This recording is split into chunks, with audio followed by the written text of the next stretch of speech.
Buenas tardes a todos, espero que estén muy bien. Acá estamos reiniciando la actividad de la segunda parte del año del instituto.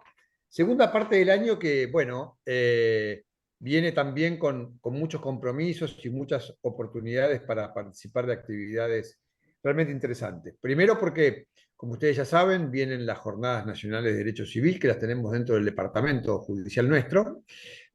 Así que ya tuvimos nuestras jornadas preparatorias y además con toda la actividad del observatorio que ya compartió Cristina en el grupo y tenemos todas las fechas designadas. Así que, bueno, a agendarse esas reuniones, a agendarse los temas y también en todo caso a, a seguir la demás actividad que tenemos en el área académica. El 22, la semana que viene, tenemos una jornada sobre la ley bases, tanto aspectos laborales como administrativos también. Así que, bueno, de este modo tratamos de seguir no solamente los debates de los temas como el de hoy, que es un tema que tiene preponderancia, digamos, en términos de, digamos, de una innovación y el derecho de familia o el derecho civil, pero sino también la actualización de temas que nos va presentando esta legislación cambiante, legislación y jurisprudencia cambiante, ¿no? No solamente legislación. En esta semana tuvimos una semana jurisprudencial bastante movida en todos los ámbitos. Así que, bueno, la invitación a estar atentos desde el colegio y en particular desde el instituto. Estamos muy atentos a tratar de poner a la disposición de ustedes las herramientas para estar lo más actualizados posible. Así que para no dilatar más esto y darle las bienvenidas a este segundo cuatrimestre, la dejo a Cristina que le dé la bienvenida a nuestra invitada de hoy, que es un lujo realmente. Se lo dije recién personalmente. No quiero dar más datos porque no le quiero pisar la presentación a Cristina, pero sí que es un lujo tenerla, Adriana. Muchas gracias, Adriana, por estar acá presente, por hacer este esfuerzo. Así que valoramos mucho tu presencia. Gracias Gracias a a todos, ustedes, gracias por gracias Fulvio. acompañarnos. Bueno, muchísimas gracias, Fulvio. Y antes de tener el honor de presentar a Adriana Krasnow, les voy a comentar cómo nos vamos a organizar. Les ruego, por favor, que tengan los micrófonos apagados. Pero la doctora Krasnow permite que, a medida que vaya tocando los temas, todas aquellas personas que tengan ganas de hacer una pregunta o pedir alguna aclaración sobre ese tema, que por favor levante su mano y le habilitamos el micrófono. Así que ahora sí tengo el honor de presentar a la disertante, que nos da la gran oportunidad de escuchar cuál es el impacto del entorno digital en las relaciones de familia. Pero, como decimos que tenemos el honor, queremos que sepan un poquitito de ella, porque es muy modesta y no nos dio nada más que este brevísimo currículum. Es doctora en Derecho, investigadora independiente del CONICET, miembro de la dirección colegiada de la carrera de doctorado en Derecho de la Universidad Nacional de Rosario y profesora asociada de Derecho de las Familias de la Facultad de Derecho también de la Universidad Nacional de Rosario. Bueno, no les ocupamos más tiempo y le escuchamos a Adriana. Bueno, un placer estar acá compartiendo este espacio con ustedes. Buenas tardes, próximas buenas noches a todos. Gracias, Cris, gracias, Fulvio, por esta oportunidad. Para mí compartir estos espacios es muy importante. En realidad, siempre este ámbito fue muy cálido para conmigo. He tenido la oportunidad desde el área académica de participar en el dictado de un seminario de la sede que funciona en el colegio de la carrera de especialización especialización y maestría en Derecho de Familia, Infancia y Adolescencia, y para mí fue un grato placer porque tuve un grupo hermoso, muy activo, y espero que me encuentre con este escenario acá en donde vamos a trabajar el entorno virtual dentro del entorno virtual, ¿no? Estos son los aspectos positivos y negativos que nos trae la tecnología, cómo la tecnología nos posibilita hoy estar cerca, aun cuando estemos a kilómetros de distancia, porque justamente yo me encuentro en Rosario, ustedes se encuentran en sus respectivos hogares. Entiendo que la mayoría de ustedes pertenecen a Provincia de Buenos Aires. Quizás algunos de ustedes estén por fuera y estén asistiendo a esta actividad, y esta posibilidad lo brinda el acceso a la tecnología de la información. Pero también la tecnología de la información tiene su impacto nocivo. Y puntualmente nos vemos atravesados por muchos problemas, por muchas preguntas y por mucha preocupación en el ámbito particularmente del derecho de las familias. Lo que voy a hacer a continuación es compartir un documento de PowerPoint que después dejo a disposición para que se lo compartan a ustedes. De hecho, ya se lo he enviado para que después lo circularicen. Lo que sí les pido, y como lo expresó Cristina, no tengo ningún problema, al contrario, me gusta que esto no sea un monólogo, sino que sea un espacio interactivo ante la posibilidad, ante la inquietud, pregunta, aporte que quieran trasladar, va a ser muy bienvenido. En este espacio nos enriquecemos todos, esto es lo que tenemos que pensar y buscar. Y es por esto que voy a darles el espacio para aquellos que levanten la mano. Bien, comparto el documento. Ustedes me van a indicar si lo pueden visualizar bien. Sí. Lo ponemos en presentación. ¿Lo estamos viendo bien todos? Correcto. Bien. Como ustedes, vamos a partir primero de un pantallazo general antes de introducirnos en lo que me han pedido, que es el impacto del entorno digital en las relaciones de familia. Pero para esto me pareció oportuno partir del escenario actual e introducir algunas notas que nos van a causar preocupación, y no quiero con esto preocuparlos, sino creo importante tener en cuenta lo que está transitando a nivel de lo social, conviviendo con la tecnología a nuestro lado. Vamos a partir de escenas de humor gráfico. A mí particularmente las escenas de humor gráfico como disparador de inicio siempre me gustaron. Tengo una particular adhesión a todo lo que nos trae Nick, porque justamente se ocupa mucho de todo lo que tiene que ver con familia. Y acá particularmente comparto tres escenas. Una escena en la que ustedes, como notarán, se encuentra una familia tipo, como la solemos llamar, en donde cada uno está en lo propio, no está comunicado, no está vinculado a nivel interpersonal, sino está vinculado con la tecnología. Entonces, uno de sus miembros señala: querida, a veces no tenés la sensación de que la tecnología nos impacta cada día más. Esta pregunta que se formula al mismo tiempo es una pregunta que es una realidad en el plano de este escenario familiar. En esta otra escena de homográfico nos encontramos con el diálogo, que en realidad es un diálogo que más que nada insta al progenitor respecto al hijo, en el cual le plantea que quisiera conocer un poco más de él, que quisiera que pudieran entablar un mayor diálogo, que quisiera conocer sus deseos, sus aspiraciones, sus anhelos. Entonces, el hijo le contesta de manera muy simple: ¿cómo no, pa? Podés encontrar mis cosas, mis intereses y demás, entrando a www.agustin.com. Y por otro lado, por último, el personaje de Ágata.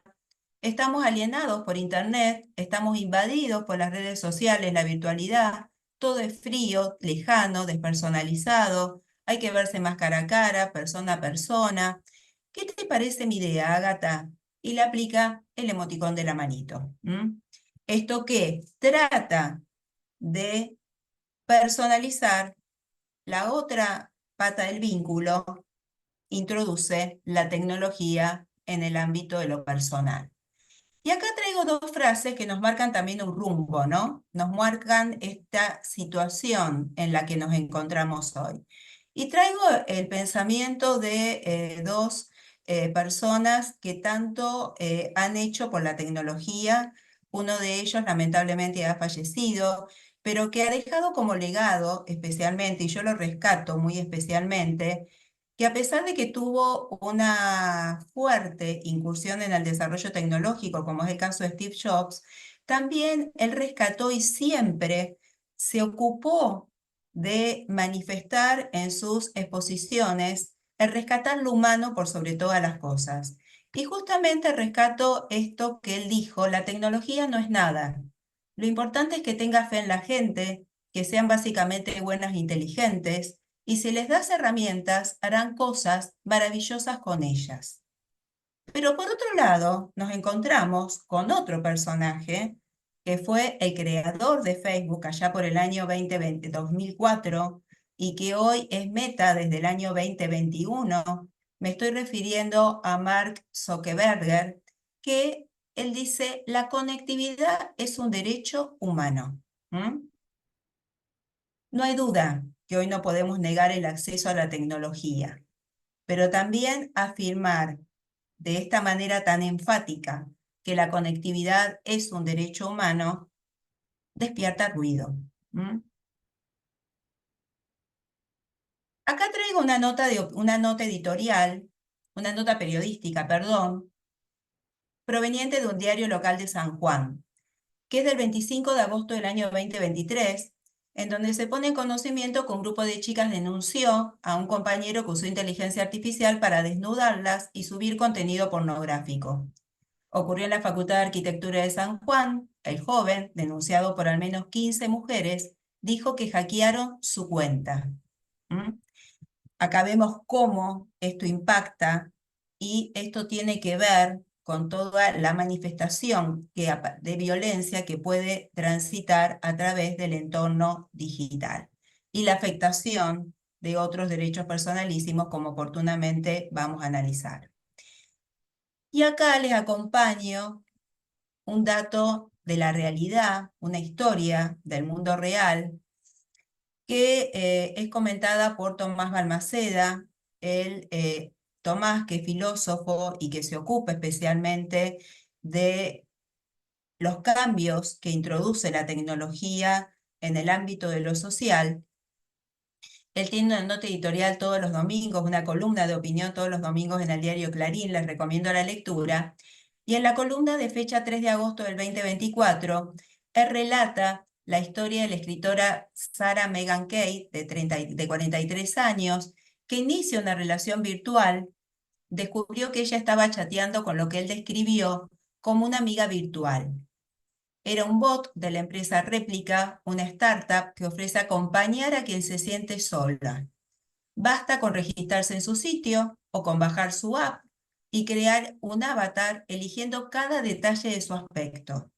A las pocas semanas decidió comprar el paquete de funciones porque podía comprar un plus dentro de esa aplicación, más caro de todos, que por $300 brinda acceso a mensajes ilimitados de texto, voz y video con el bot, y permite personalizarlo con mucho más detalle, incluyendo una biografía pormenorizada, una carrera universitaria, deporte favorito y más.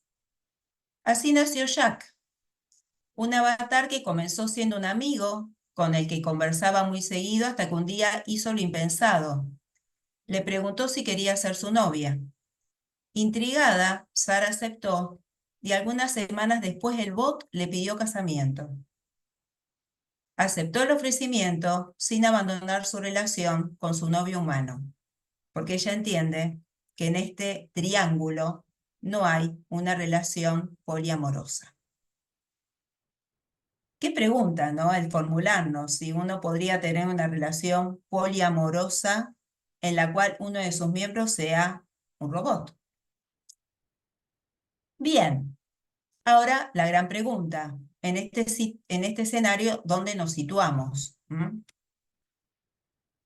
Y para esto tenemos que partir por introducirnos y volver a Balmaceda. Él, en un libro que les recomiendo, a Cris se lo recomendé en un momento, es un libro muy chiquitito, pero que nos introduce a esto de las generaciones, porque mucho se habla de las generaciones, pero cuando tomé contacto con este libro pude comprender el cómo coexisten en el ámbito social distintas biografías que tienen distintas realidades con el entorno digital. Y ahora van a comprender el porqué. En esta obra Generación Invisible, Miriam de Paoli y Tomás Balmaceda definen qué es generación y nos dicen que hoy entendemos a una generación en el discurso cotidiano como el conjunto completo de individuos que nacen y viven aproximadamente al mismo tiempo. En general, se considera que una generación abarca entre 14 y 20 años, tiempo suficiente para pasar de una etapa siguiente de la vida a la otra. En relación con esto, en esta misma obra, él distingue cuáles son las generaciones que nos precedieron y cuáles son las generaciones que nos suceden y cómo se sitúan estas generaciones en el entorno virtual. Primero parte de la generación silenciosa. La generación silenciosa, que son las personas nacidas entre el año 1925 y 1945, que bien sabemos que respondían, si lo trasladamos a familia, a una relación verticalista de familia, en donde los niños eran objeto de protección y no sujetos de derecho. Como se dijo en la revista Times, eran vistos pero no oídos.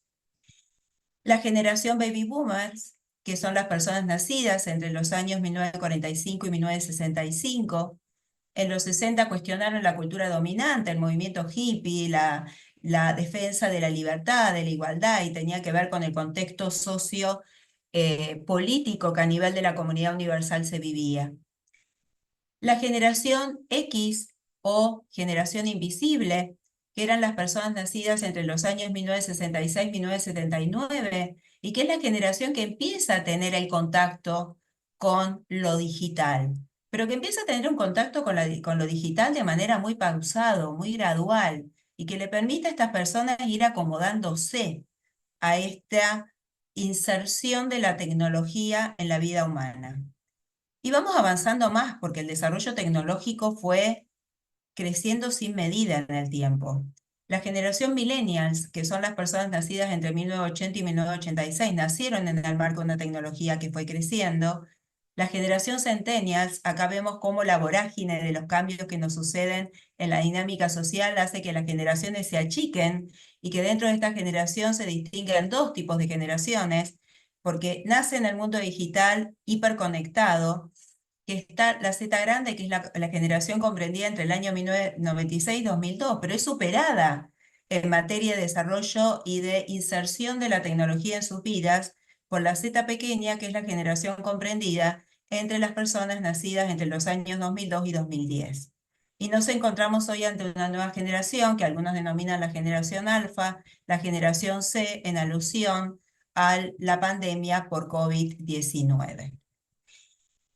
Esto de situarnos y conocer esta composición generacional nos permite apreciar cómo tenemos inserta la tecnología y cómo vemos la tecnología en lo cotidiano de nuestras vidas. No va a ser lo mismo para una persona que está en una generación que otra. Hoy un niño ya nace hiperconectado. Un niño hoy ya es, como se lo denomina, un nativo digital, porque nace junto con la tecnología.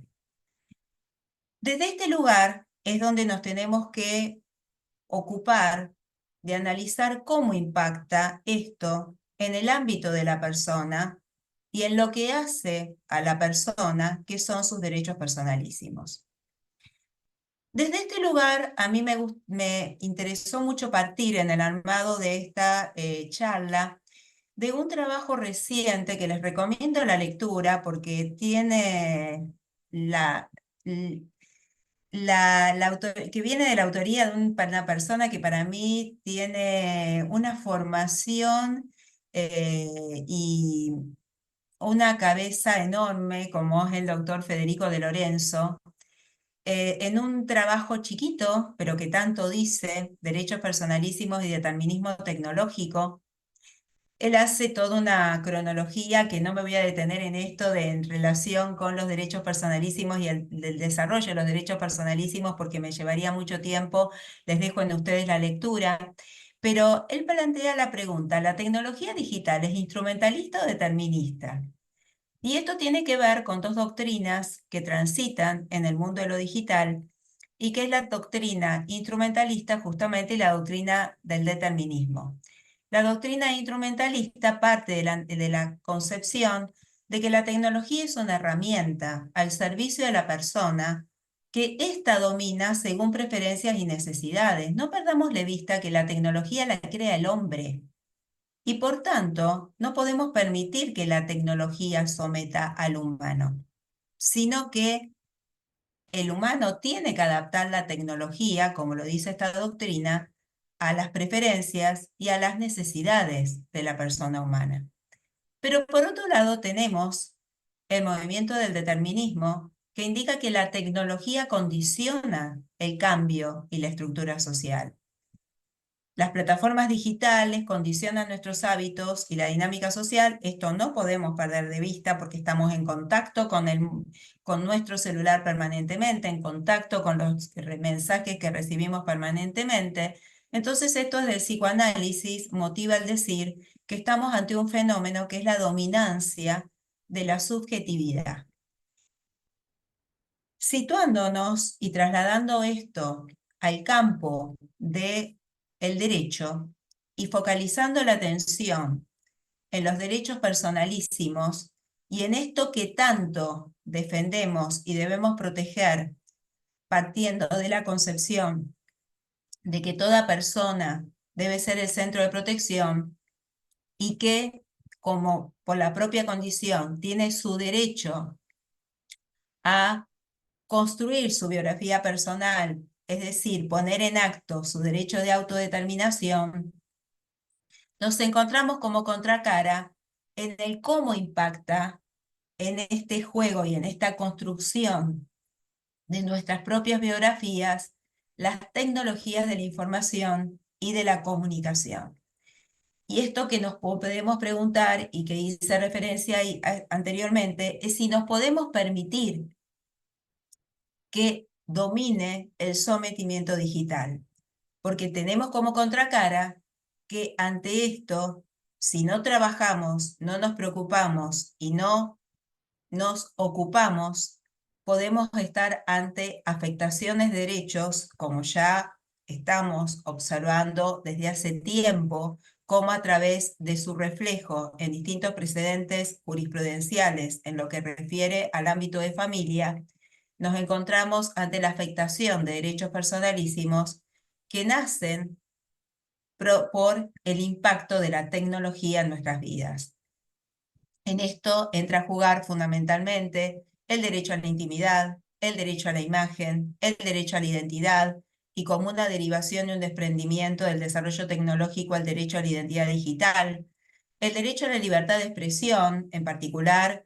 Nos vamos a detener y vamos a analizar casos en donde nos ponemos a pensar hasta dónde el derecho a la libertad de expresión no se torna abusivo y afecta derechos personalísimos de otros.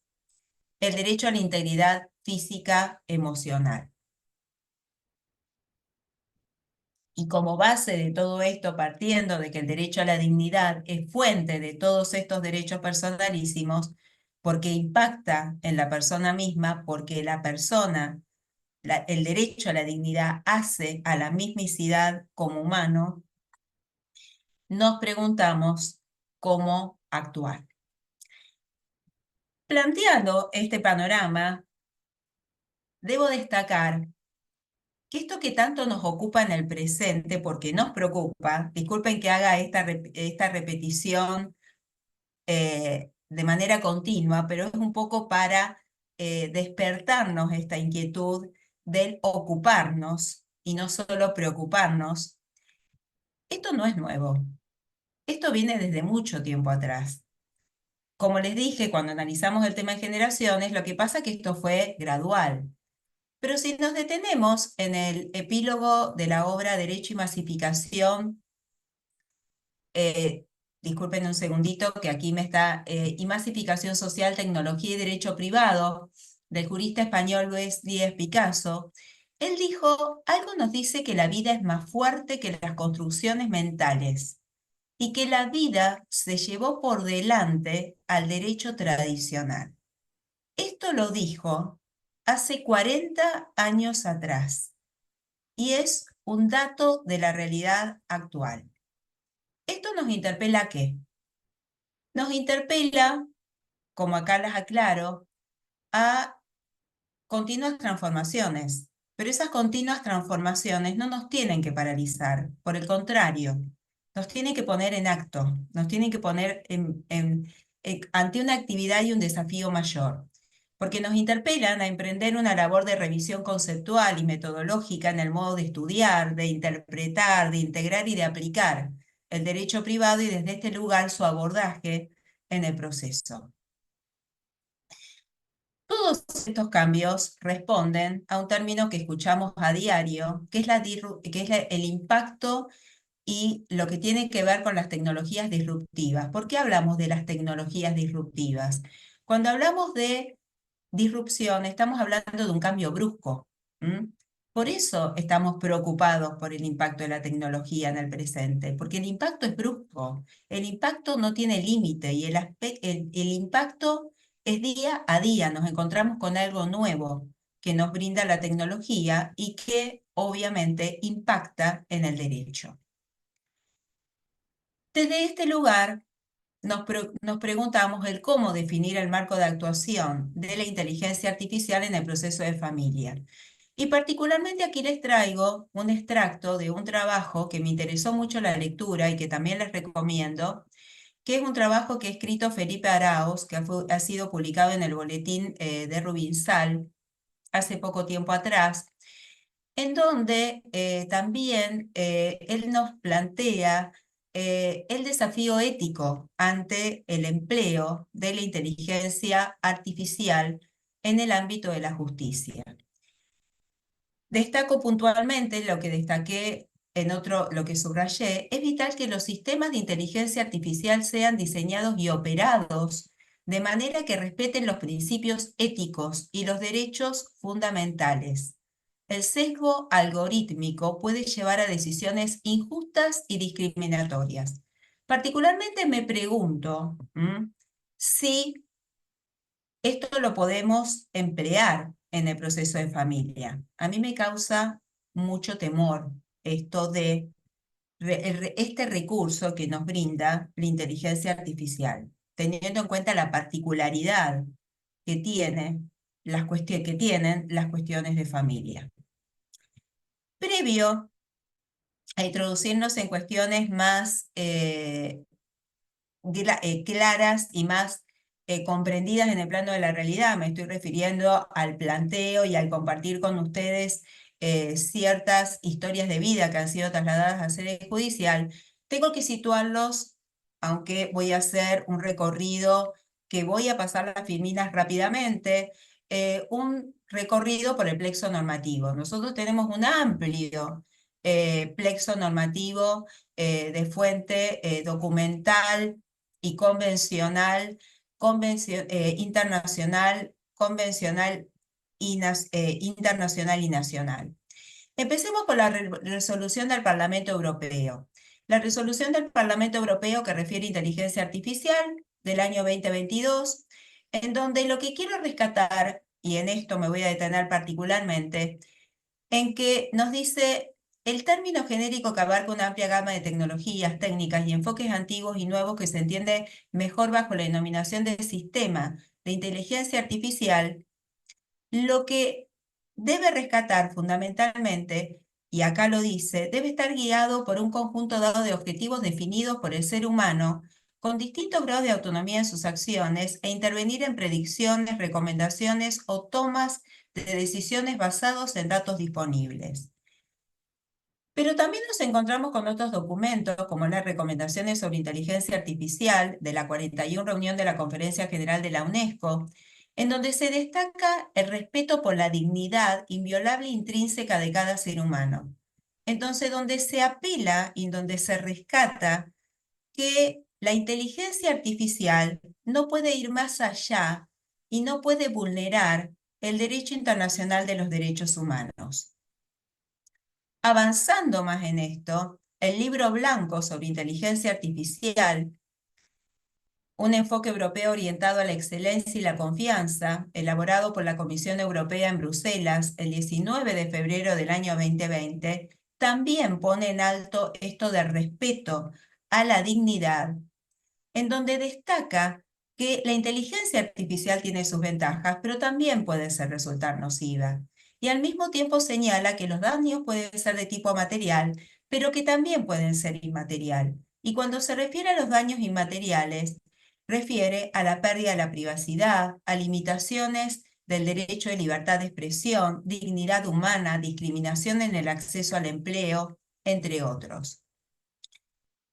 Al mismo tiempo, vemos cómo en instrumentos de fuente convencional se hace referencia al desarrollo científico-tecnológico, se propicia el desarrollo científico-tecnológico, esto no lo podemos omitir, teniendo en cuenta lo positivo que esto significa, pero al mismo tiempo teniendo cuidado respecto a lo nocivo que esto nos trae. Y ahora sí, introducirnos en lo que es la tecnología y su disrupción en lo que tiene que ver con el ámbito de las relaciones de familia. Y nos vamos a introducir en primer término en lo que refiere a los derechos personalísimos de niñas, niños y adolescentes. Aquí traigo otras dos escenas más, en este caso de Quino, que fue un avanzado para su tiempo. Quino nos dejó un legado maravilloso y en uno de sus personajes más reconocidos, como es el de Mafalda, Mafalda, con esa personalidad que tenía avasallante. Esto es lo nocivo de la tecnología. Acá no lo podemos resolver. Estamos sometidos a la tecnología. Nos dominó. Nos dominó. A mí me domina fácilmente, les aclaro, porque cuando tengo alguno de estos tipos de problemas me termina superando. Bien, vuelvo, retomo. Eh, Acá lo que nos dice, Mafalda se pone a pensar y dice, mis abuelos conocieron la radio y tuvieron 9 hijos, mis padres la TV y somos 3 hijos, yo conocí internet y yo creo que se acabó la familia. ¿Mm?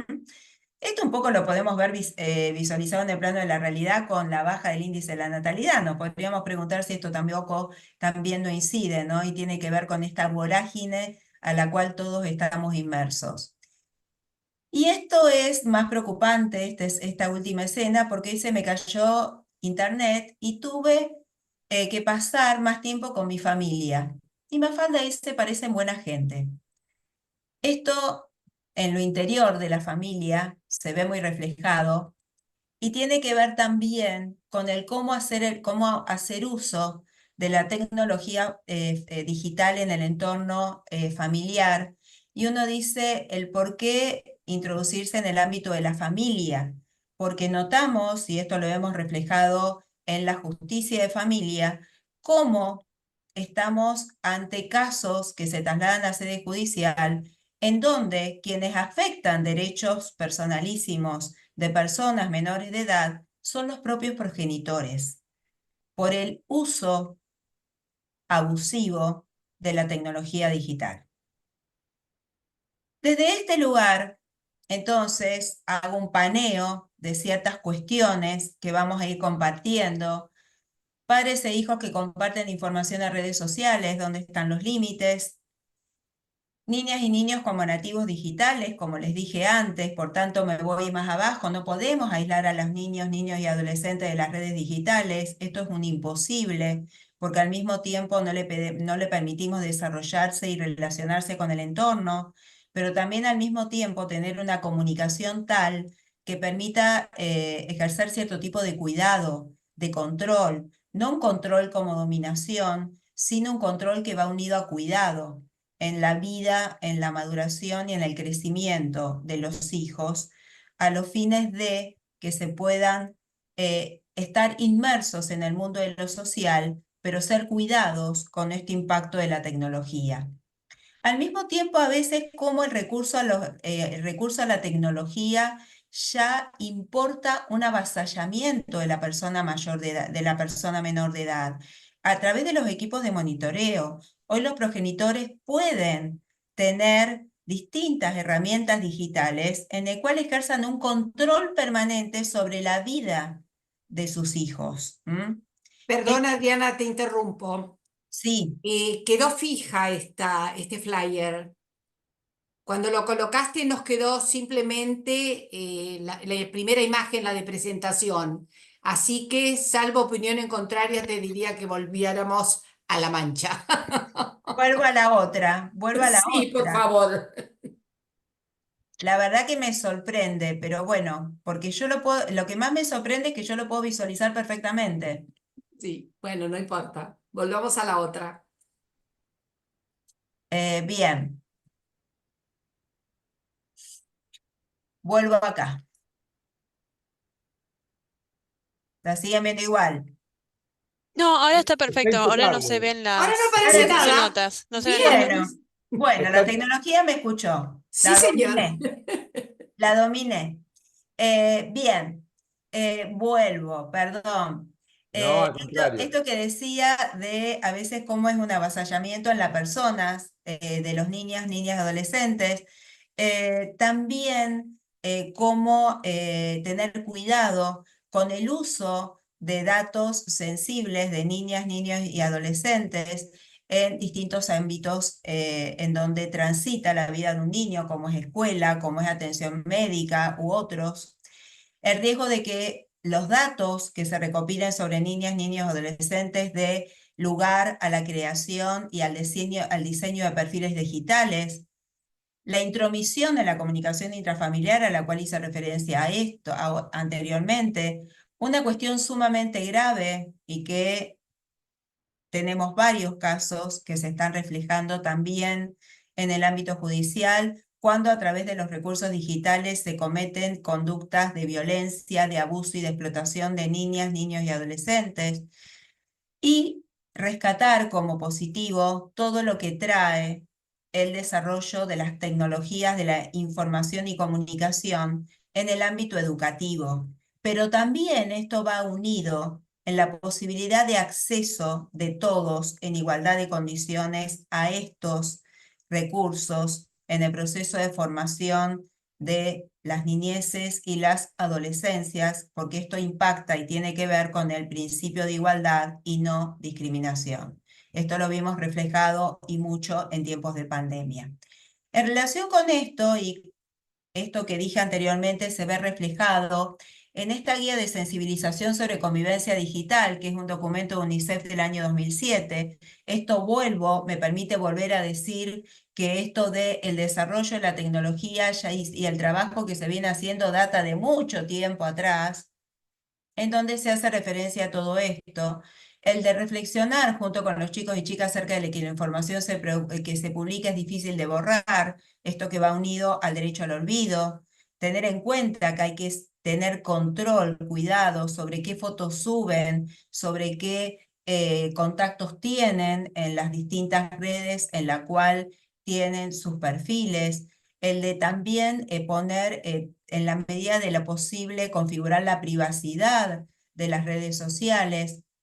Y en relación con esto, traigo a mención, no me detengo en la lectura porque este documento, como bien les dije, les va a quedar, la observación general número 13 del Comité de los Derechos del Niño del año 2011, en donde introduce la tecnología como una herramienta que de conductas de violencia respecto a niñas, niños y adolescentes.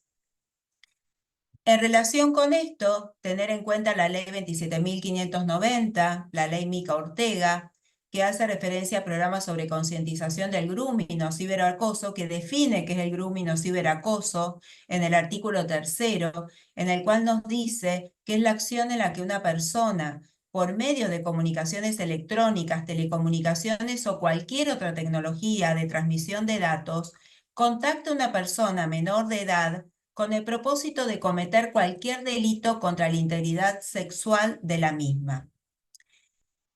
Emparentándose con esto y para adecuarse a los tiempos actuales, se amplía la ley 26.061, la Ley Nacional de Protección Integral de Niñas, Niños y Adolescentes, a través de la ley 27.576, en el cual se contempla la creación de interfaces de tecnología y plataformas digitales gratuitas y de fácil acceso.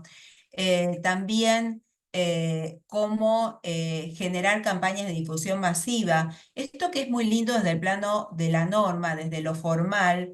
En el plano de lo material tenemos bien claro que nos falta y mucho de parte del Estado en relación a planes de acción, de políticas públicas orientadas a difundir esto que nos trae la sociedad de la información. Esto excede el campo del derecho, pero también debemos decirlo y también debemos instar para que esto se traslade al plano de la realidad.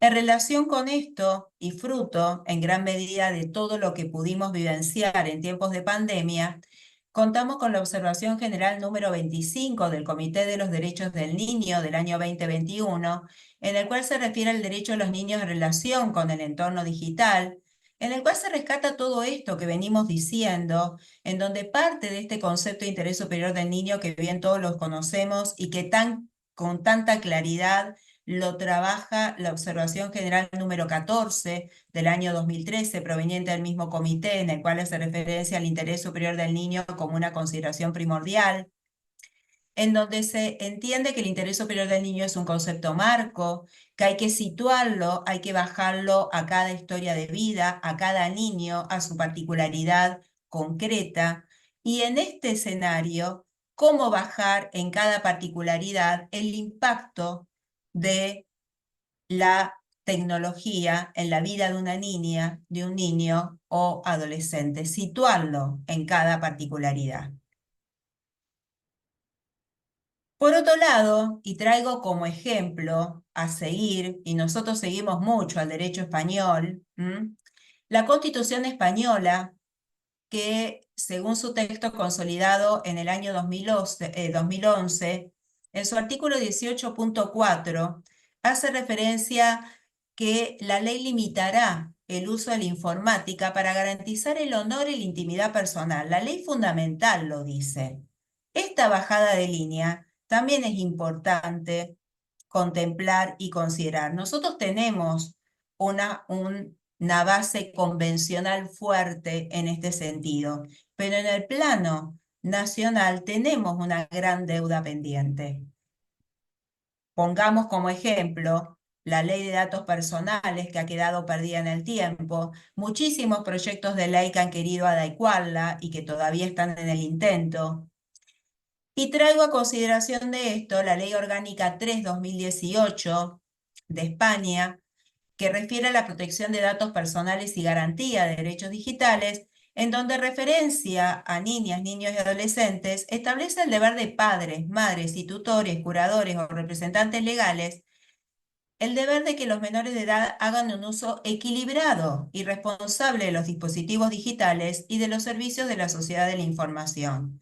Esto la traslada también al ámbito educativo y a todo tercero que tenga que ver con la vida de un niño, niña, adolescente. En este escenario, en España, se está ante el Plan España Digital 2025, en donde ha emitido la Carta de Derechos Digitales, en donde se hace referencia a este uso equilibrado y responsable de los dispositivos digitales y los servicios de la sociedad de la información en beneficio de la persona. Y aquí traigo, para cerrar este paneo general, una historia que nos trae el doctor Gil Domínguez en un trabajo de su autoría que está publicado en la obra Tratado de Inteligencia Artificial y Derecho. Su capítulo se denomina Transhumanismo y Derechos Humanos, él se pregunta, en donde trae a relación la historia de una adolescente británica de 14 años que padecía cáncer y le solicitó a un juez que deseaba ser crioconservada para tener una segunda oportunidad de vivir. JS le envió una carta al juez actuante donde expresaba: solo tengo 14 años y no quiero morir, pero sé que voy a morir. Creo que ser criogenizados nos da la oportunidad de ser curados y despertados incluso en cientos de años. Esto nos muestra las diferentes generaciones que conviven en la sociedad de hoy. Porque esta adolescente conocía esta posibilidad y es muy posible que muchos de nosotros no la conociéramos. ¿Mm?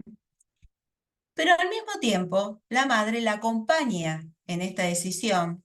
Acá respeta su capacidad de autodeterminación, su competencia en el decidir, su autonomía progresiva, poniendo a categorías conceptuales que nosotros manejamos a diario en acto, y lo trasladamos a este caso.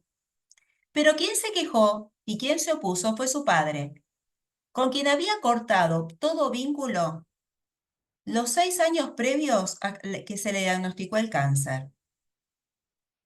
El juez, que desde una visión humana se toma un compromiso especial con este caso, visita a la adolescente en el hospital para ser escuchada. Y después que la escucha, autoriza y hace lugar al deseo y al pedido planteado por la adolescente. Esta práctica se realiza en el mes de octubre del año 2016, después que ella fallece. Bien, en este marco, ahora sí, y a modo de una cronología de casos que se los voy a trasladar rápidamente, permítanme tomarme 15 minutos más porque empezamos 10 minutos más tarde y tuvimos esta interrupción producto de la tecnología, un ejemplo de el impacto nocivo de la tecnología. Vamos a introducirnos a ver cómo impacta la tecnología en los derechos personalísimos. Acá simplemente mencionar cómo el derecho a la intimidad de niñas, niños y adolescentes está reflejado a nivel convencional y nacional. Un ejemplo de ello es el artículo 16 de la Convención de los Derechos del Niño.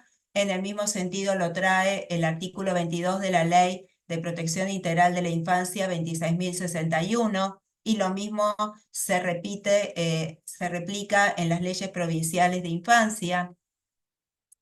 Y que esto responde en gran medida al respeto del derecho a la vida privada y familiar que está consagrado en el resto de instrumentos internacionales de derechos humanos. No omitamos el recordar el famoso caso Ponseti de Balbín, en donde justamente acá entra de por juego al límite a la libertad de expresión, ¿no? En donde justamente la Corte dijo en este caso, con el voto de Fait y de Carrió, el derecho a la privacidad comprende no solo la esfera doméstica, el círculo familiar o de amistad, sino otros aspectos de la personalidad espiritual o física de la persona, tales como la integridad corporal o la imagen, y nadie puede inmiscuirse en la vida privada de una persona. Solo por ley podrá justificarse la intromisión siempre que medie un interés superior. Este precedente, que no pierde vigencia, hay que tenerlo en consideración cuando entramos a ponderar estos casos a los cuales accedemos y tomamos conocimiento por su traslado a sede judicial. Cuando analizamos el derecho a la intimidad, este gran logro que hemos tenido anteriormente con la modificación que se introdujo en el Código Civil y que lo introduce, pero actualmente en el artículo 1770 que introduce el derecho a la intimidad, a la vida privada, a la protección de la vida privada, dice el artículo 1770, el que arbitrariamente se entromete en la vida ajena y publica retratos, difunde correspondencia, mortifica a otro o a su costumbre o sentimiento, o perturba de cualquier modo su intimidad, debe ser obligado a cesar en tales actividades, si antes no cesaron. Aclaro, a veces esta intromisión indebida no proviene de la fuera de la familia, sino muchas veces proviene del interior de la familia, y son los propios progenitores o quienes ejercen el cuidado de niñas, niños y adolescentes quienes ponen en juego el derecho al mundo privado de niñas, niños y adolescentes. Cuando hablamos de entrometerse, estamos hablando de una invasión arbitraria y no justificada. El caso de la publicación de retratos lo tenemos que definir en cada caso concreto y tener en consideración que este artículo lo tenemos que vincular con el artículo 52 comprendido en el libro primero, que nos dice claramente que quien resulte afectado en un derecho personalísimo tiene derecho a ser reparado. En relación con esto, y va de la mano, el derecho a la imagen. El derecho a la imagen que está regulado en el artículo 53 del Código. Captar o reproducir la imagen o la voz de una persona de cualquier modo que se haga es necesario su consentimiento. excepto en los siguientes casos: que la persona participe en actos públicos, que exista un interés científico, cultural o educativo prioritario. Si una persona adolescente aparece una nota en un periódico, pero una foto en el que participaba en un recital, estamos frente a un acto público y por tanto aquí no hay una intromisión. Ahora, si está en un espacio que forma parte de su mundo privado, su mundo cerrado social, y se traslada al ámbito social, acá sí hay una intromisión, tanto en su intimidad como una exposición indebida de su imagen. Vamos a trasladar un caso en donde vamos a notar que la intromisión de los medios de prensa fue ilegítima. ¿Cuándo la intromisión es ilegítima? Este es un caso en el que fue resuelto en instancia de alzada por la Cámara Nacional en lo Civil, de fecha 1 del 3 del 2024. La acción fue dirigida contra el periodista JL, este caso es conocido y puedo decirlo, Jorge Lanata, y Artiar, y también tanto por el programa Periodismo para Todos de Canal 13 como La Nata Sin Filtro, porque en realidad había una investigación periodística que refería al actuar judicial de un miembro de la judicatura, pero que esto fue más allá porque expuso imágenes de sus hijos, especialmente a uno de sus hijos que en ese tiempo era una persona menor de edad. Es por esto que la madre, en representación de sus hijos, interpone una acción. Ante esto, la justicia, ¿qué dijo? En relación con el derecho a la intimidad, dijo: no estamos en presencia de una noticia publicada en forma falsa o inexacta, sino que el hecho antijurídico se configura cuando el periodista codemandado incitó al escrache público de los menores en su colegio u otro ámbito social, con la exclusiva consigna que critiquen o no avalen la actuación de su padre en la magistratura, claramente en perjuicio de sus derechos individuales personalísimos de los actores, afectando su dignidad y su honor. Por eso, y pese a la importancia que debe otorgarse al derecho constitucional de libertad de expresión y de prensa, como en el caso se ha efectuado el ejercicio imprudente y desacertado del mismo, a punto de llegar a afectar derechos personalísimos, cabe limitarlo. En este caso ponderamos, sabemos que los derechos personalísimos tienen un alcance relativo, que los entramos a ponderar porque todos son de igual entidad, pero tenemos que definir cuál tiene prioridad en un caso concreto ante la afectación de derechos, y acá estábamos frente a la afectación de niñas, niños y adolescentes que ameritan una protección especial. En cuanto al derecho de imagen, su protección garantiza un ámbito privado de personalidad, impidiendo la obtención, reproducción o publicación por un tercero de una imagen que contenga los rasgos físicos o que de algún modo permite identificar al titular o lo haga reconocible. Este es otro caso que es muy reciente, es de la Unidad Procesal número 5 de Chipoleti, de fecha 14 de febrero del 2024, en el que me detengo rápidamente en los hechos. La señora S. solicita un régimen de comunicación con su nieta. La abuela mantenía una comunicación continua con la nieta hasta que la progenitora denuncia penalmente al progenitor, que era su hijo, de la actora. La señora S., comprometiéndose a que su hijo no esté presente durante los encuentros de aquella con su nieta, propone un régimen de comunicación. La progenitora manifiesta que jamás se opuso infundadamente al contacto, y su familia paterna tampoco, refiriendo que instó la instancia de mediación, lográndose un acuerdo en el cual fue homologado judicialmente relativo a un régimen de comunicación. El 28 de 9 del 2021 se produce el develamiento por parte de G de un posible abuso sexual cometido por su progenitor, y el 8 del 10 del 2021 la señora S., reclamándole que le entregue a la niña, se dispuso un régimen de comunicación supervisado.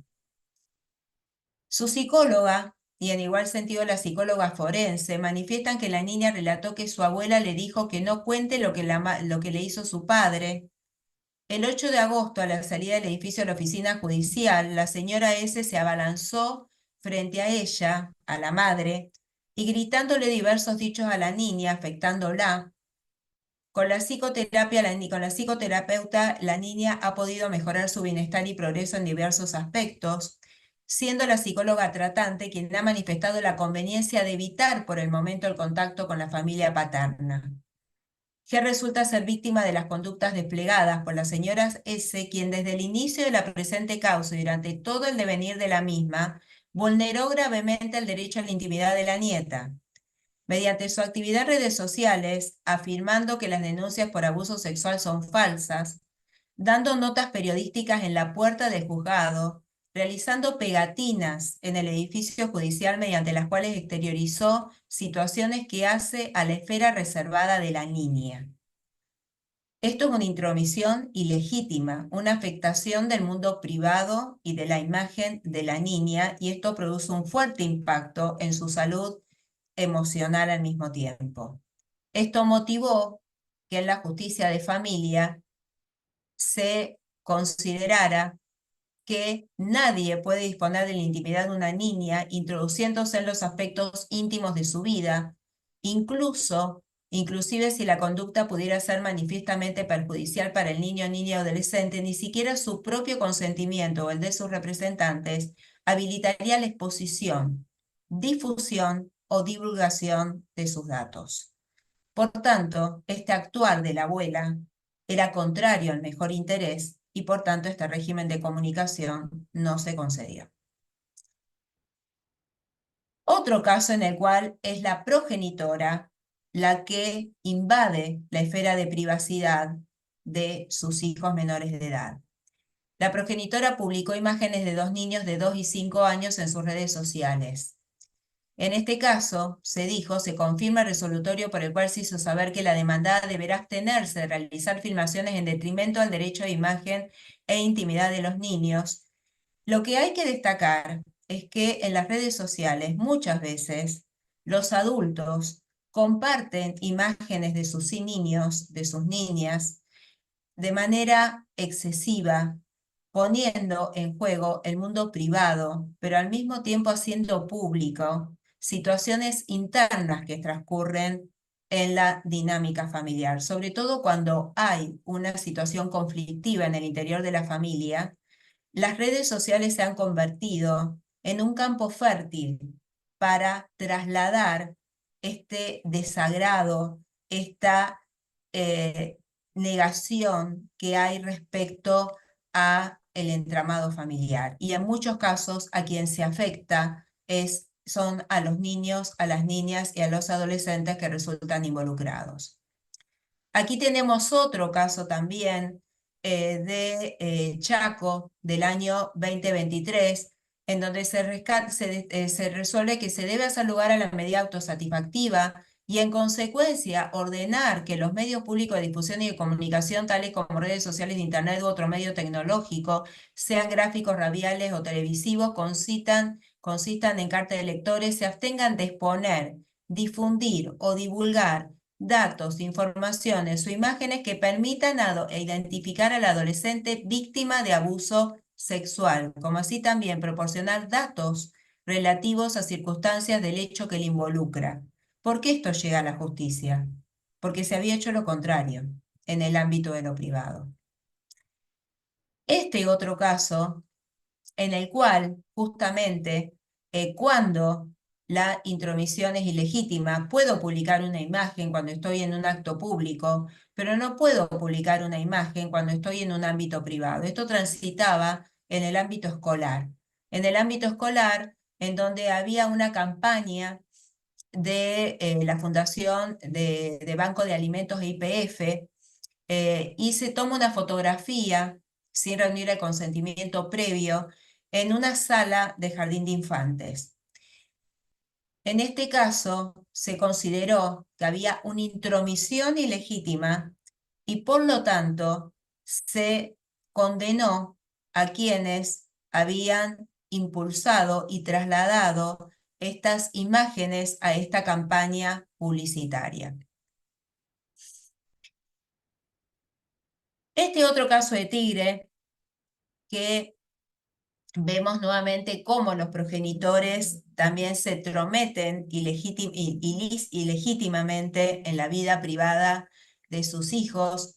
El señor F., progenitor de dos niñas, peticiona como medida cautelar que se intime a la señora B que se abstenga de subir, difundir y o publicar en sus redes sociales información e imágenes que expongan los nombres y cualquier otro dato que posibilite identificarlas.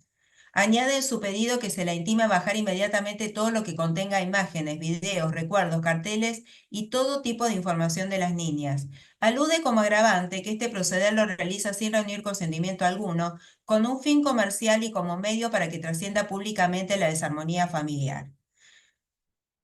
La progenitora trasladaba imágenes, ponía en conocimiento a través de las redes la trastienda de la conflictiva familiar, pero al mismo tiempo también recurría a imágenes que también tenían que ver con la actividad que era su fuente de recursos, exponiendo a las niñas a través, como si fueran sus modelos publicitarias, a través de las redes sociales.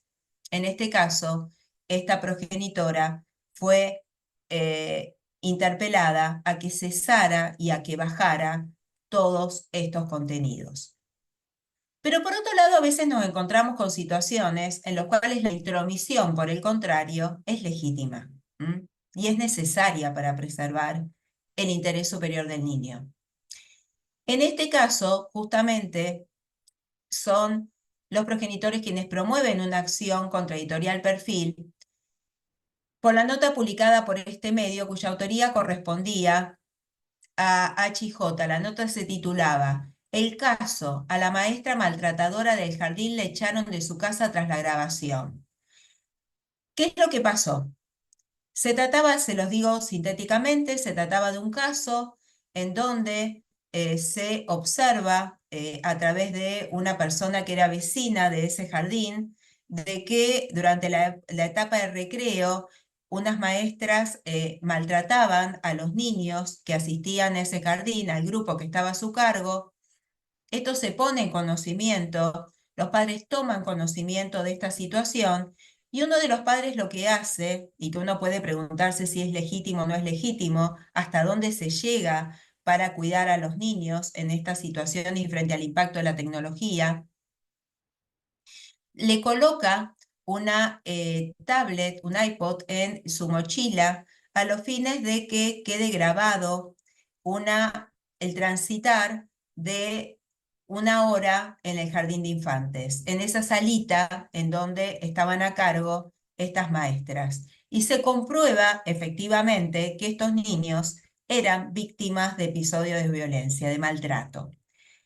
Ante esto, obviamente, entró en juego la justicia. Acá la demanda fue con el fin de hacer cesar esto y se consideró que la intromisión que habían tenido los progenitores respecto a este recurso para acceder y verificar estas versiones que exponía este tercero eran ciertas y que estaba en riesgo la persona de su niña, y no solo de su niña, sino del grupo en el cual participaba, el grupo de la salita a la que pertenecía esta niña. Sí, Mónica, habilita micrófono. Ahora sí. No, Adri, ya pasó, es que estaba tratando de encontrar dónde era para levantar la mano, pero te quería decir que el caso que citaste de Tigre, de la mami albañil, es un caso de Sandra Veloso que está acá mirándote, la jueza de Tigre. Sí, y con Sandra lo hemos compartido también Ah, ok, en otra actividad que compartimos y que también lo cité, porque realmente bien, es un pronunciamiento muy, muy bueno y muy que en su bueno. momento se lo Sí. dije. Y, y bueno, un comentario ya que me habilitaron, que es que lo que pasa en los casos de Sharenting, cuando son los padres los que exponen la intimidad de sus hijos, es que si los dos están de acuerdo, no pasa nada. Siempre hay, digamos, se los condena cuando alguno de los dos no quiere, pero si los dos están de acuerdo, vemos exposiciones totales y chicos expuestos a Sharenting todo el tiempo. Bueno, es un comentario, nada más, No, perdón. no, sí, pero está muy bueno enfatizarlo y ponerlo y remarcarlo sobre todo. Acá traigo un caso penal, pero un caso penal que tiene que ver también con el comportamiento de los progenitores, ¿no? Y en esto volvemos a lo que Mónica señaló recién. B, progenitor de MB de 6 años de edad, le regala a su hija menor de edad un celular para que en el mismo descargue juegos.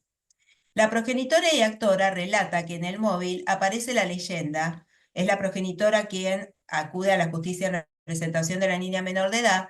Aparece la leyenda, recuerdos para rememorar, que se vincula con una afirmación que B, progenitor de MB, había realizado de la hija mayor de la declarante CB de 16 años de edad.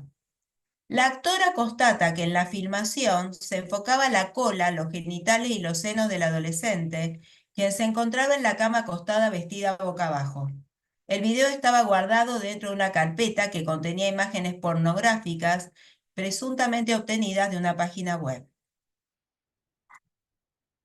Este caso llega a la justicia penal y obviamente el proceder de la denunciante en cuanto accedió al celular y halló las imágenes aludidas, aunque hubiera carecido de la autorización de la niña, no ha constituido una intrusión arbitraria en la privacidad de ésta, sino que se ajusta a los deberes de vigilancia de la actividad digital.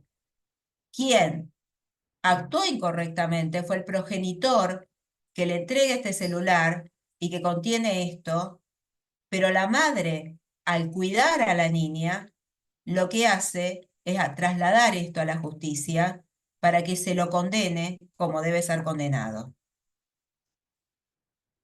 Acá traigo otro caso, esto se los dejo para la lectura y si quieren les traslado el texto completo. Es un caso en el cual vemos cómo a veces la mirada puede ir para un lado o para el otro. Es un caso del Tribunal Supremo de Madrid que es del año pasado, es relativamente reciente. A mí me sorprendió cuando le accedí a su lectura.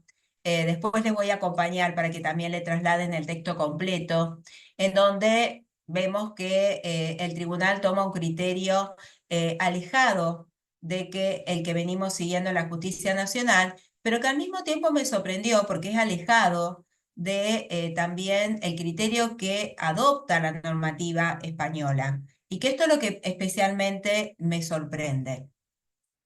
Y por último, lo que quería trasladarles a ustedes, porque esto es un tema que hoy está en el candelero, pero que también lo vemos a diario y que uno podría decir, bueno, pero transita más en el ámbito de lo penal, no, también transita en el ámbito de lo civil y en el fuero de familia, que es lo que tiene que ver con los derechos personalísimos de las mujeres en el entorno digital. Y en relación con esto debemos hacer mención de la Ley Olimpia, que incluye la violencia digital y que también el nombre responde a una joven que también fue en gran medida la situación que le tocó transitar fue la que motivó el dictado de esta ley, en donde se suma el supuesto de violencia, en esta norma se incluye el supuesto de violencia digital dentro de la ley 26.485. A modo ilustrativo, les menciono tan solo 2 casos de este año en donde se sanciona, donde se condena en función de esta ley, de este agregado a la ley de protección integral de las mujeres, atento a lo que surge del acta de denuncia y a fin de preservar posibles pruebas de los hechos denunciados, así como el especial tipo de violencia digital prescripta por la ley 27.736, debe ordenarse el secuestro de cualquier dispositivo electrónico que le permita efectuar videograbaciones o almacenar la misma. Perdón, vuelvo. Este, y junto con este, son los 2 últimos casos que vemos de violencia digital en mujeres. Otras cuestiones para estudiar y reflexionar, pero que el tiempo nos excede. Aspectos positivos y negativos de las TICs en salud mental y otras discapacidades. Personas mayores en el entorno digital, un gran tema. La herencia en el entorno digital. Aspectos positivos y negativos de las TIC en el ámbito escolar. Y la disrupción de la tecnología en la afiliación por TRA. Uno puede preguntarse, ¿de qué hablo cuando hablo de la disrupción de la tecnología en la afiliación por TRA? Sobre esto me estoy ocupando ahora de investigar porque es mi tema de investigación en CONICET, porque justamente acá les traigo a consideración, en este caso publicado hace muy poco tiempo, en julio de este año, por Daud Florencia, de un caso que los que trabajamos en este tema ya conocíamos, pero que se lo traslado a ustedes para ponerlos en conocimiento, en donde también hoy el recurso a los procedimientos de técnicas de reproducción humana asistida, así como un robot puede hacer una cirugía convencional, un robot también puede ser utilizado para reemplazar al médico especialista y llevar adelante un procedimiento de técnica de reproducción humana asistida, escenario al que estamos asistiendo. Cierro esto con otra reflexión. A mí me gusta tomar pensamientos no del derecho, sino de otros ámbitos. Y traigo acá el pensamiento de Yuval Harari. En una nota que fue publicada en Infobae, en donde él refiere a la inteligencia artificial hackeó el sistema operativo de la civilización humana. Él nos dice, el miedo a la inteligencia artificial ha perseguido a la humanidad desde el comienzo de la era informática.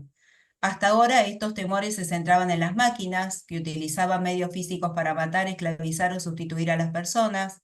Sin embargo, en los últimos años han aparecido nuevas herramientas de inteligencia artificial que amenazan la supervivencia de la civilización humana desde una dirección inesperada. La inteligencia artificial ha adquirido notables capacidades para manipular y generar lenguaje, ya sea con palabras, sonidos o imágenes. Gracias a su dominio del lenguaje, la inteligencia artificial podría incluso entablar relaciones íntimas con las personas y utilizar el poder de la intimidad para cambiar nuestras opiniones y visiones del mundo.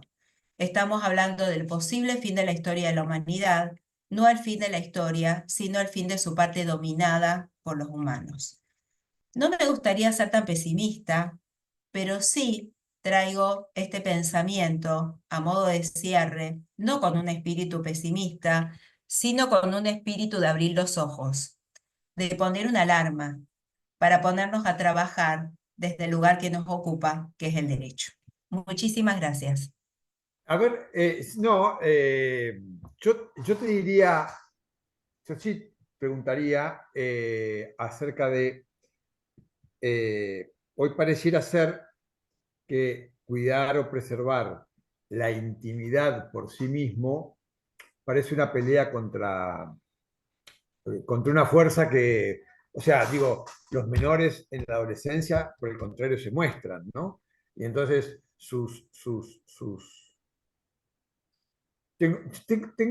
tengo algunas cuestiones lo mismo que el régimen de privacidad de datos europeos, me parece más, como dirían los americanos, ¿no? Un problema de gente blanca, más que un problema real. No lo quiero minimizar, lo que quiero decir es que me parece que son preciosismos que todo el tiempo, y acá cuando acabamos de entrar a Zoom, nos pedía ver nuestras cookies, o sea, entrar a nuestros sistemas, ¿no? No sé si todos lo Sí, vieron.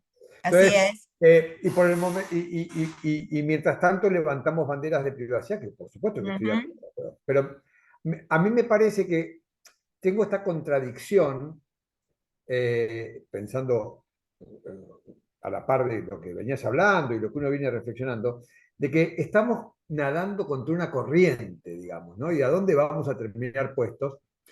Y esto me lleva a otro tema, que es que, bueno, bien, tal vez el derecho tenga que recrear otras estrategias u otras herramientas, porque no alcanzan las que tenemos hasta ahora. Sí, Harari tiene razón y la inteligencia artificial hackeó la humanidad más que también hackea el derecho. Y entonces, ¿cuáles son las herramientas que podríamos imaginar para resguardar ciertos valores? ¿Y cómo son esos valores? Me explico. Si nosotros, vos dijiste en algún momento de tu exposición, dijiste, con lo cual también estoy de acuerdo, dijiste, bueno, hablemos de la preeminencia de lo humano por sobre la tecnología en general, en particular la inteligencia artificial. El criterio del humano. Bueno, entonces, la intimidad es una reserva frente a la tecnología. Tenemos que verlo desde esa perspectiva. Es una reserva frente a la invasión de la tecnología. Y alguien dijo por allí, que creo que fue Mónica en su intervención, dijo, bueno, en el shareting, si los dos padres están de acuerdo, Bueno, pero si estamos de acuerdo en que la intimidad es una reserva frente a la tecnología, es que el consentimiento de los padres debería ser insuficiente, porque es al menor, le importa un rábano el padre. Y si aparecen las influencers, Mirko y todos los demás que hacen influencia, se convierten en influencers a partir de los menores, Ujú. pues, ¿quién lo seguiría a Marley por él mismo? Por Probablemente. ejemplo, sí. Claro, digo. Entonces, y a tantas otras, ¿no? Jimena Barón, es decir, Ujú. y demás, y demás, y demás. Entonces, mi punto es, deberíamos ser más incisivos en ese tipo de cosas, deberíamos ser más prohibitivos en ese tipo de cosas. ¿Cómo te paras frente a esa situación de cara, bueno, a una estrategia de derecho que a veces nos surge tomar, ¿no? La estrategia tiene que Otra ser... Ay, pregunta. perdón. Entiendo que nosotros tenemos que apelar a lo que nos indica el sistema actual, que es hacer un derecho preventivo, poner en acto un derecho preventivo. La prevención es lo mejor. ¿M? No actuar ante el daño producido por la tecnología, sino evitar el daño que puede producir la tecnología, o si lo está generando, al menos aminorarlo. ¿M? Pero para esto también tiene que haber una política de Estado que ayude en esto. ¿M? Y en esto también nosotros desde el derecho tenemos un ámbito de competencia para actuar, pero también tenemos que tener una sociedad consciente de esta realidad, pero para ser consciente de esta realidad debe tomar claro conocimiento de esta realidad. Es decir, eh, cuando los padres exponen a sus hijos o cuando los padres son al mismo tiempo esto que vos decís. Por ejemplo, tomemos el caso de Marley. ¿M?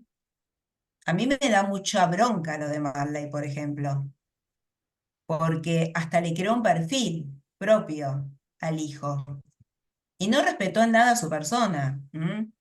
Actuó en su lugar. Ahora, también lo que me pregunto, ¿hasta qué punto nos ocupamos de concientizar a la sociedad acerca de esto? ¿Por qué no propiciar, como lo dice la ley 26.061 con la ampliación que trae esta ley que mencioné? Es muy lindo desde el plano de la norma, pero lo importante es que se traslade al plano de los hechos. ¿M? Que esta política de concientización, de difusión, sea una realidad, Buen punto. Eso nos lleva que al esto punto, se a la traslade al cuestión de la ámbito de la implementación. formación también. Eso nos lleva a la cuestión de la implementación. Está muy bien. Tenemos una mano levantada Y de Ana. la primera fue Jessica Ramírez. Ah, perdón, Jessica. No la vi, perdón. Hola, buenas tardes a todos y todas. La verdad Buenas que tardes. excelente la exposición. A mí me surgió sobre todo una inquietud respecto a lo que es mi área de competencia. Yo trabajo en el registro de información sobre niños, niñas y adolescentes desaparecidos de la provincia de Santa Fe. Y solemos tener De la muchísimo provincia, perdón. de Santa Fe. Ah, mira.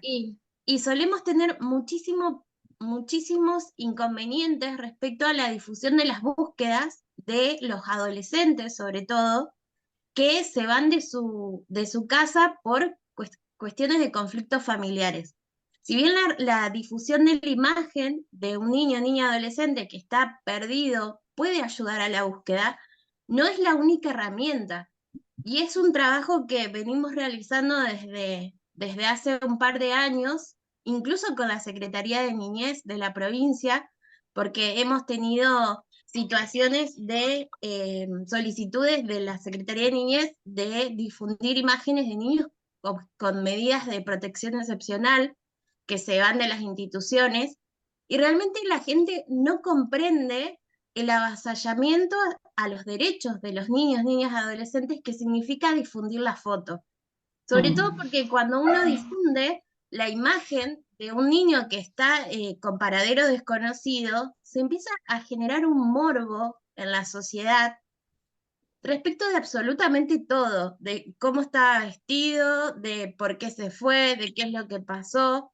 E incluso hemos tenido situaciones que los padres primero difunden la foto y después hacen la denuncia policial. Entonces nosotros le decimos, bueno, pero ¿quién le está buscando a su hijo? No, yo ya difundí la foto. Bueno, pero a ver, esto no es así, digamos.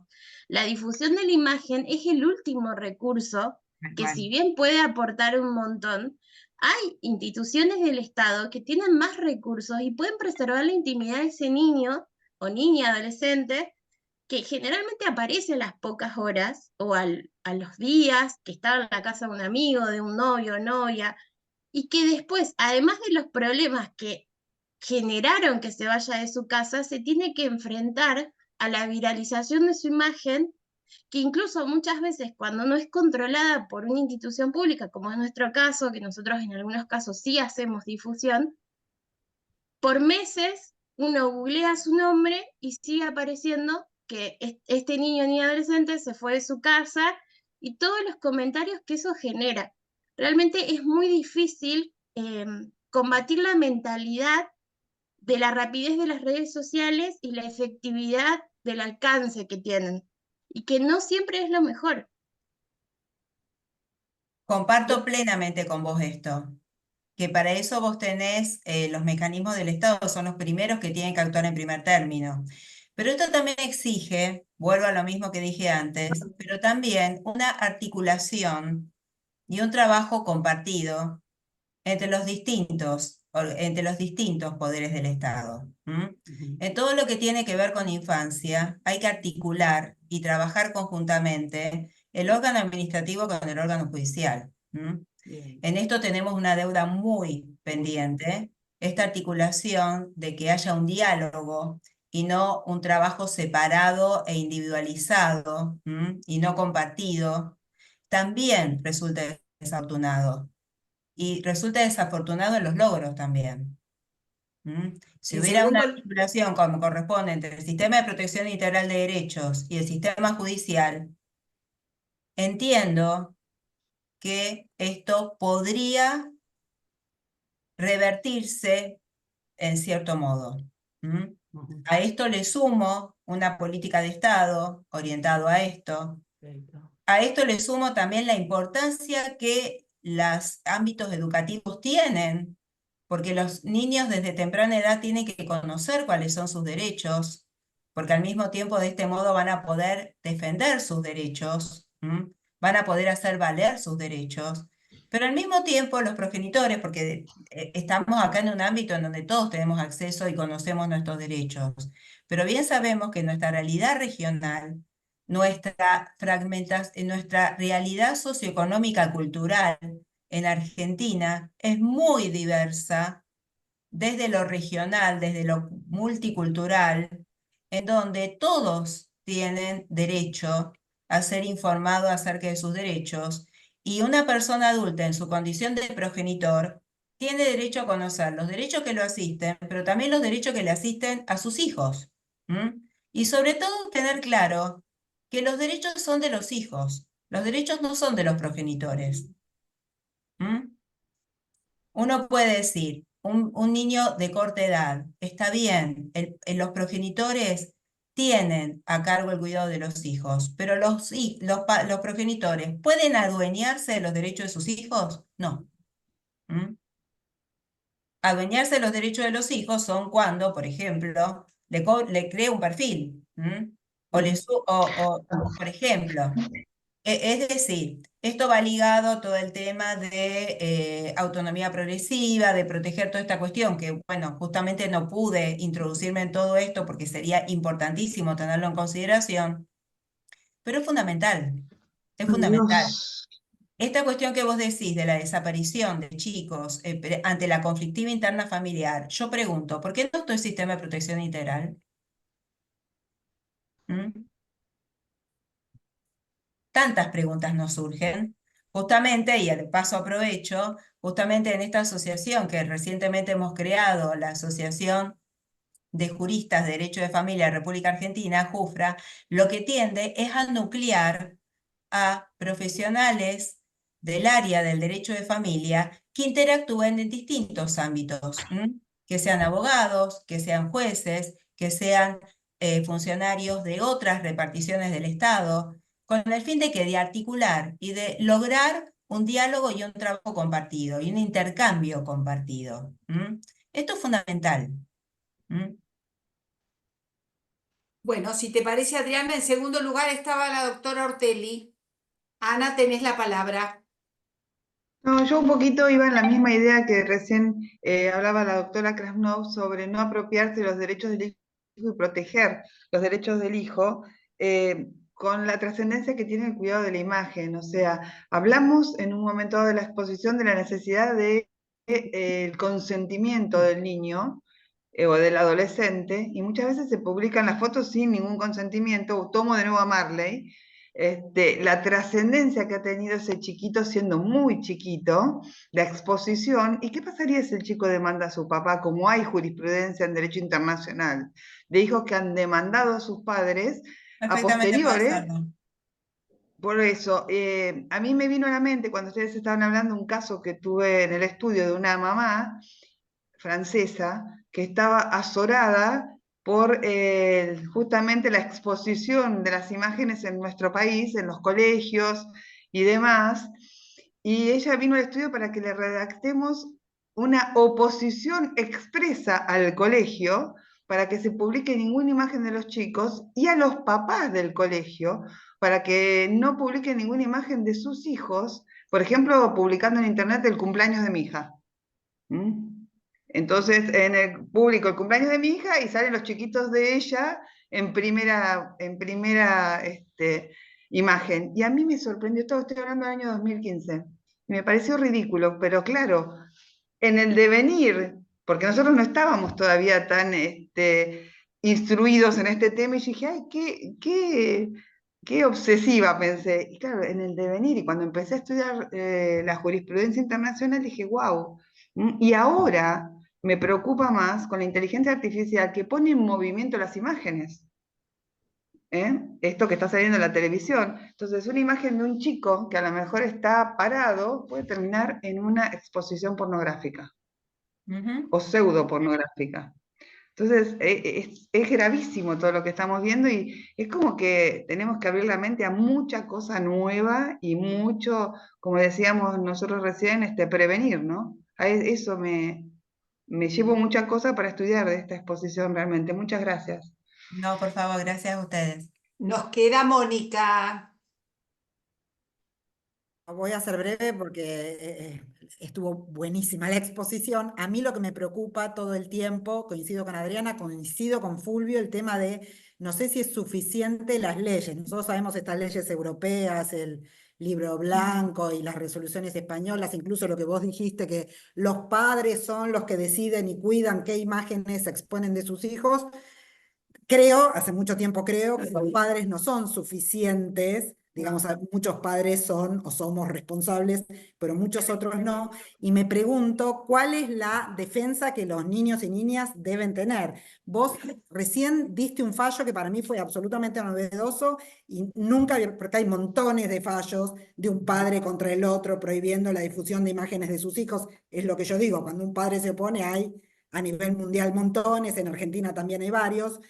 Pero vos recién citaste uno de Chaco, de la Defensoría de Niños y Niñas y Adolescentes, contra, no sé si uno o contra los dos padres. Es la primera vez que veo que el que promueve un juicio contra la difusión de imágenes de niños es un órgano oficial. Me parece que por ahí debería venir Claro, la claro. prevención, como vos dijiste, la prevención, porque cuando ya está hecho el desastre y viene la previsión judicial, que es posterior, ya es tarde, ¿no? El tema, si estamos hablando del tema de Marley, como la otra, la nena de la Luciana Salazar, y todos los chicos que están expuestos, lo vemos todos, lo ven las autoridades, los que tienen que proteger a los niños también, y nadie dice nada. ¿Por qué? Porque todos los padres están de acuerdo en exponerlos. Entonces, me parece que hay que frenar esto antes de que suceda, o apenas se ve, antes de llegar a la instancia judicial. Claro, Y claro. creo que nosotros como abogados, desde donde estemos, tenemos que propender a eso, ¿no?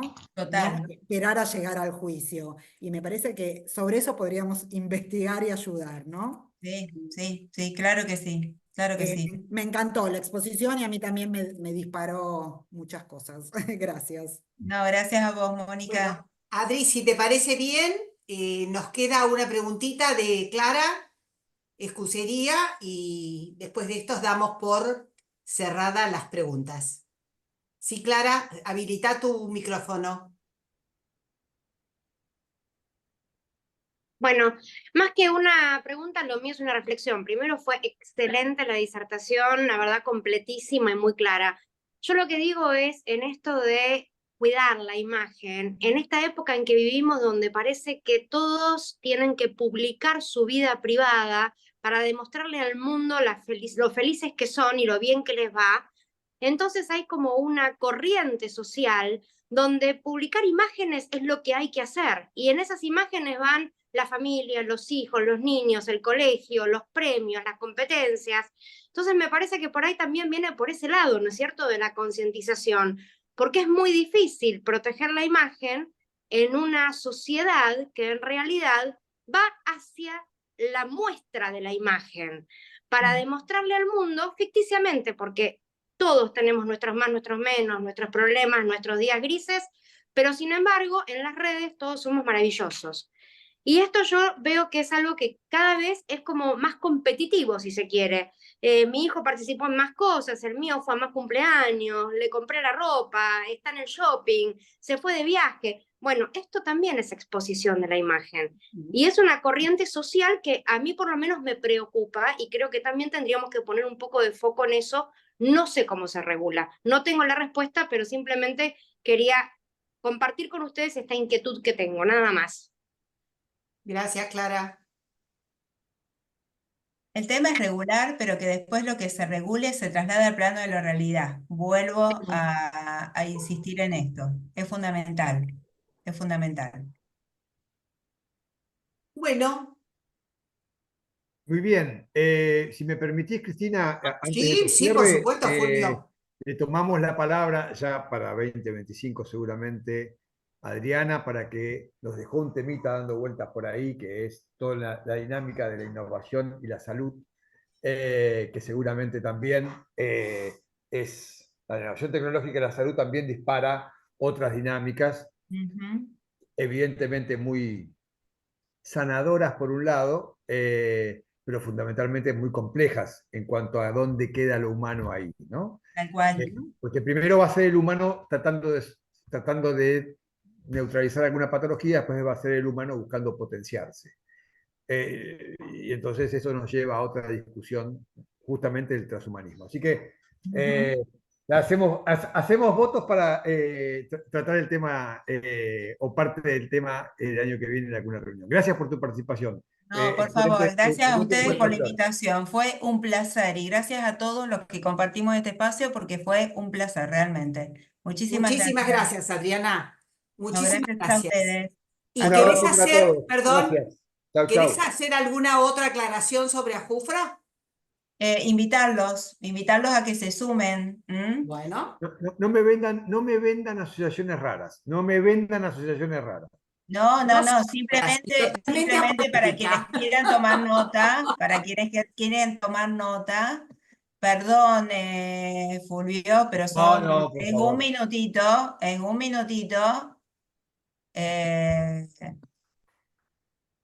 simplemente aquí les presento a JUFRA, es la Asociación de Juristas de Familia de la República Argentina, que nació en febrero de este año, que públicamente nació y tuvimos el apoyo de Fulvio en este acto de lanzamiento en la Facultad de Derecho el 15 de abril y que estamos sumando muchos socios y que queremos tener a muchos más, pero que queremos darle un alcance federal, porque justamente lo que queremos es consolidar un derecho de familia que está abierto al crecimiento, que tenga un espíritu humano y que esté conformado por distintas voces, integrado por distintas voces y que estén comprometidas con el derecho de las familias que tanto necesitamos y que pertenezcan en distintos ámbitos. En mi caso, no me dedico al ejercicio profesional, me dedico a lo académico y a la investigación.